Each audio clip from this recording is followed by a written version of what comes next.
In my view, the show-up identification of the defendant was rendered grossly and unnecessarily suggestive.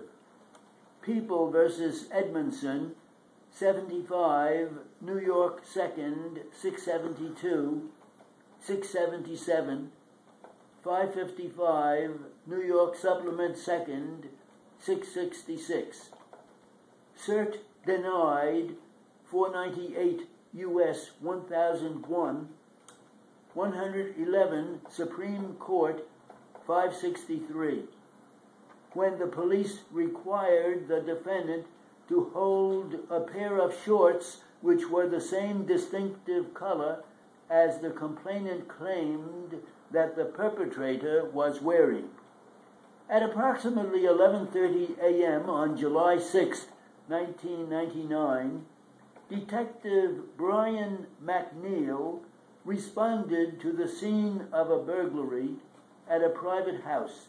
Detective McNeil spoke with the complainant and a fellow police officer who described the suspect as a white male in his 20s, approximately 5 foot 10 inches tall, well-built, brown hair, wearing maroon shorts and no shirt. At approximately 11:50 a.m. on July 6, 1999, Police Officer Brian Holt and his partner, Police Officer Thomas Balfundo, received a radio report of the burglary and a description of the perpetrator. Officer Holt recalled that the description was of a white male in his 20s with brown hair, red or maroonish shorts, no shirt, and a stocky, muscular build. His partner recalled that the description of the suspect was of a white male, no shirt, stocky build, 18 to 20 years old, brown hair, wearing a pair of shorts, who was running north. At approximately 11:55 a.m., the officers arrived at the scene of the burglary and spoke to Detective McNeil to confirm the description. The officers then proceeded to drive around the neighborhood.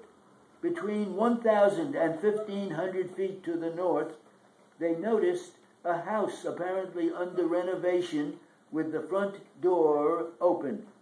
Officer Bafundo went around to the rear of the house and noticed a swimming pool filled with water. Officer Holt went to the front of the house. He noticed that there was a closed door next to the open front door. He knocked at the closed door and received no response. Officer Bafundo said he saw someone through the window, so Officer Holt knocked again, and the defendant, wearing nothing but a bath towel, answered.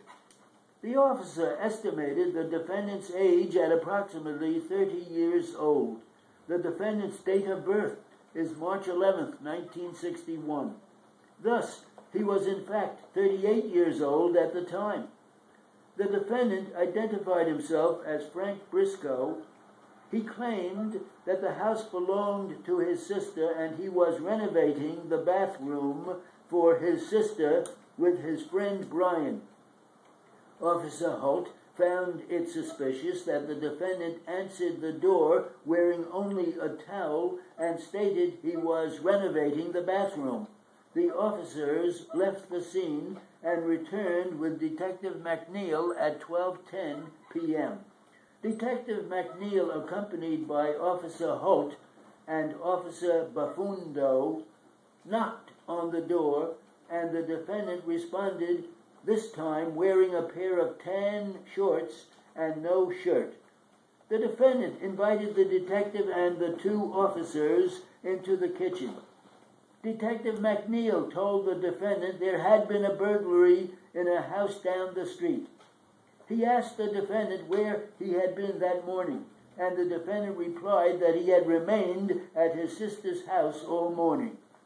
While Detective McNeil conversed with the defendant in the kitchen, Officer Holt noticed a wet pair of maroon shorts just inside the doorway of a bedroom off the kitchen.